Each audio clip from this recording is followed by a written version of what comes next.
Hey, welcome to the Wisdom in Music. My name's Rory Colgan. Thanks for tuning in.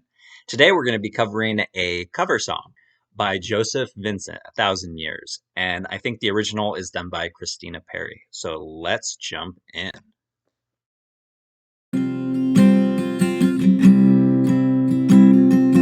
Heart beats fast, colors and promises. How to be brave? How can I love when I'm afraid to? Okay, so already we are hitting on one of those universals, which is that love and fear rarely go together. They go together like sun and night, shadow and bright light. Because when you're afraid, and think about this in your own life, when you've been afraid, doesn't matter what you're afraid of, but when you've been afraid, how able are you to experience the thing that we call love? Probably exactly not able to. And conversely, when you are able to experience love, how able are you to experience fear? Exactly. More than likely, you answered not, because they really don't work well with one another. You can have it happen, but it requires some intelligence and some nuance. So, just as a big generalization, love and fear do not go together. And that's what he's saying right here is that how can I be in love if I'm so afraid?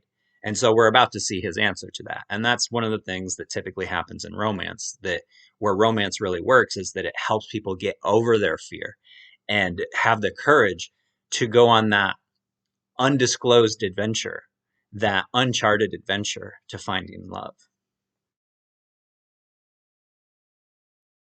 Fall, watching me stand alone.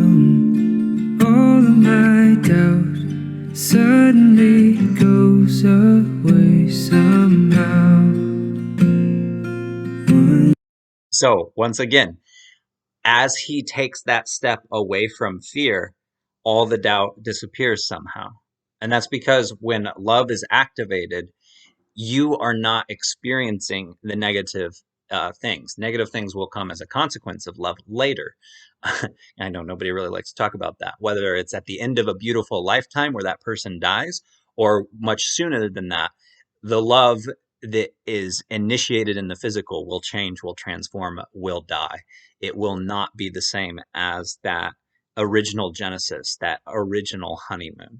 And at best, in human relationships, it's where you can get that love to be fulfilling. And when it does eventually transform or stop, with one of your deaths, it's a life well lived. That's the best that you can hope for in a single lifetime. Step closer. I've died every day waiting for you. Darling, don't be afraid. I have loved you for 1,000 years.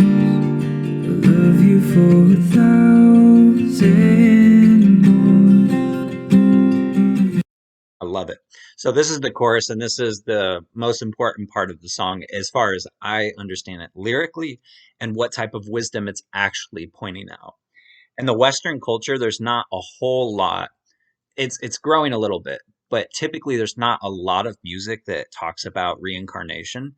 But this one does one of the best attempts at hinting at it. How can you get to 1,000 years? We don't live to be 1,000 in this day and age, and there hasn't been a historical record where people have really lived that long, unless you go to the Bible, and then you're talking 3, 4 thousand years ago. And did they use the same calendar? Or did they use different calendars?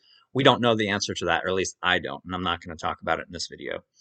But the idea is that I've loved you for 1,000 years, and I will love you for 1,000 more, showcases the idea of reincarnation. Because what is reincarnation but the opportunity to love again? What is reincarnation except the opportunity to try again, to give yourself new experience? Each lifetime you're only blessed with one body and one set of parents or an amalgamation of some set of parents. And that's going to give you a specific view or outlook on life. Your view as an American is going to be very different than a Sudanese person or a Vietnamese person in the 21st century. So if you think about what reincarnation really says, is that we have different opportunities to come to understand ourselves better, because the purpose of reincarnation is to break free of that cycle, and or if you want to put it in a more kind of like metaphysical term, to graduate from that cycle. So I love this song in that it's one of the few in modern Western pop music that allude to reincarnation. Let's end it right here. But I hope you check out Joseph Vincent's cover of A Thousand Years. I think it's a great song. And hopefully you enjoyed the sound of my voice. I mean, as much as his, but not in the same way, right? Hopefully it was entertaining to listen to why I'm covering this particular song. If you have a song that you want me to cover, comment in the section below, and please like and share this with anybody and everybody you think would benefit from it. God bless and namaste.